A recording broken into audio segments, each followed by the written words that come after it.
क्या आप इस बात से सहमत है जो आरजेडी के ऊपर आरोप लगाया जाता है कि वो एक जातिवाद पार्टी है जो बहुत बड़ा जातिवाद करती है? आपका इसका क्या मानना? देखिए, इसके ऊपर बहुत कुछ मैं नहीं कहूँगा क्योंकि मेरा कहना ठीक नहीं है। जो लोग ये वीडियो देख रहे हैं ये उनके सद्बुद्धि पे छोड़ दीजिए कि वो आरजेडी को किस नज़रिए से देखते हैं, क्योंकि किसी भी आरजेडी समर्थक व्यक्ति से आप जब जा करके पूछिएगा कि आरजेडी क्या जातिवादी पार्टी है तो वो कहेगा नहीं, मसीहा पार्टी है। और अगर उसके विरोधी से पूछिएगा कि क्या जातिवादी पार्टी है तो कहेगा कि उससे बड़ी जातिवादी पार्टी तो पूरे देश में कोई नहीं है। सीधी बात है कि जो आकर के खुले तौर पे अपने मंचों से कहने लगे कि अगर फला फला फला फला जाति से आते हो और M+Y का समीकरण बनाना चाहते हो तो हमको वोट दो, तो ये आपके जनता के और श्रोताओं के सद्बुद्धि पे छोड़ देते हैं। और जो मोदी जी है, ठीक है ना, वो भी हिंदू मुस्लिम करते हैं, उस पे आप क्या बोलते हैं? हिंदू मुस्लिम नहीं करते हैं, केवल हिंदू करते हैं। नहीं, लोग तो बोलता है कि जब से मोदी जी आए हैं, लोग कुछ तो लोग कहेंगे, लोगों का काम है कहना। मोदी जी जब से आए हैं पहली बार इस देश में ऐसा हुआ है कि हिंदुओं के बारे में भी किसी ने कुछ करना और कहना शुरू किया है, वरना तो हिंदू आतंकवाद, राम काल्पनिक है, राम सेतु को तोड़ देना चाहिए, राम भक्तों पे गोलियां चलवा देते हैं, राम को हम राम मंदिर तोड़वा देंगे, राम हुए ही नहीं, कृष्ण को गालियां दी गई, गौ भक्तों पे गोलियां चलवाई गई, हिंदुओं के आस्थाओं के ऊपर जितना प्रश्न चिन्ह खड़ा किया जा सकता था किया जाता था। यही तो देखा था हमने पिछले 70 साल में। पहली बार तो कोई ऐसा प्रधानमंत्री आया जो अपने सनातन संस्कृति के ऊपर बात करना शुरू किया, उसका समर्थन करना शुरू किया। और वो स्टैंड नहीं लेते तो कौन स्टैंड लेता? मैं एक बड़ा आसान प्रश्न करता हूँ, दुनिया का सबसे बड़ा हिंदू देश कौन है? भारत। 80% से ज्यादा आबादी यहाँ पे हिंदू है, ऑलमोस्ट 110 करोड़। अगर हम 150 करोड़ मान के चले तो लगभग 110 करोड़ हमारे देश के लोग हैं। हम इसमें कुछ ऐड करना चाहेंगे, जैसे वो स्टार्टिंग में उनका ये था कि हम कभी हिंदू मुस्लिम नहीं करें, आज वो जाके हिंदू वो भी कर रहे, हिंदू कर रहे हैं, लेकिन वो स्टार्ट में कर दिए।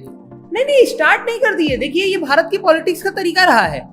कोई व्यक्ति अगर इस देश का प्रधानमंत्री है, मैं सीधी बात कहता हूं, आपके सामने पैसा रखा हुआ है, आपको यूज करना है।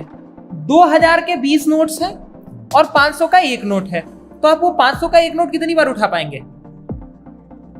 आप मुझे बताइए, कितनी बार उठा पाइएगा यूज करने के लिए? एक बार। बार बार तो आपको इधर ही जाना है। तो इस देश की 80% आबादी को इग्नोर करके वो चलते थे तो वो बेटर तरीका था। भारत में वो सेकुलरिज्म था, और पहली बार सबको साथ लेके चलने की कोशिश कर रहे हैं तो वो गलत हो गया।